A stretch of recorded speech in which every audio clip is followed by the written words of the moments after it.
శ్రీకాకుళం నగరంలో విశాఖ బి కాలనీలో ఉన్న షిరిడి సాయిబాబా మందిరంలో 9 రోజులుగా నిర్వహిస్తున్న గణపతి మహోత్సవాలు సోమవారంతో ముగిశాయి. ఈ సందర్భంగా సోమవారం రాత్రి గణనాథుణ్ణి నగర పురవీధుల్లో మేళతాళాలు, నృత్యాలు చేస్తూ ఊరేగింపుగా తీసుకెళ్లి నిమజ్జనం చేశారు. తొలుత సాయిబాబా మందిర ఆలయ ప్రధాన అర్చకులు రేజేటి శ్రీనివాసాచార్యుల ఆధ్వర్యంలో ప్రత్యేక పూజలు నిర్వహించారు. నిమజ్జనం అనంతరం నారాయణ సేవా సమితి ఆధ్వర్యంలో సాయిబాబా మందిరంలో అన్న వితరణ కార్యక్రమం చేపట్టారు. అధిక సంఖ్యలో భక్తులు తరలివచ్చి అన్నప్రసాదాన్ని స్వీకరించారు. ఈ సందర్భంగా మందిర కమిటీ చైర్మన్ డాక్టర్ మధుకర్ విలేకర్ మాట్లాడుతూ, ఏటా మందిరంలో వినాయక చవితి ఉత్సవాలు ఘనంగా నిర్వహిస్తున్నామన్నారు.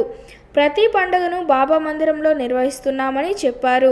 ఈ కార్యక్రమంలో కాలనీ పెద్దలు కొంక్యాన మురళీధర్, అంబటి రంగారావు, సాంబశివరావు, అమ్మాజమ్మ, ఓన్న సత్యనారాయణ గుప్తా, సరోజనమ్మ, ఎస్ సత్యనారాయణరాజు, విజయ, ఇప్పిలి భవానీ, ఆలయ సిబ్బంది, యోగా సభ్యులు కవిత, ఉషారాణి, తులసి, మంగమ్మ, రమేష్, ఇందిర, రత్న పెద్ద ఎత్తున భక్తులు పాల్గొన్నారు.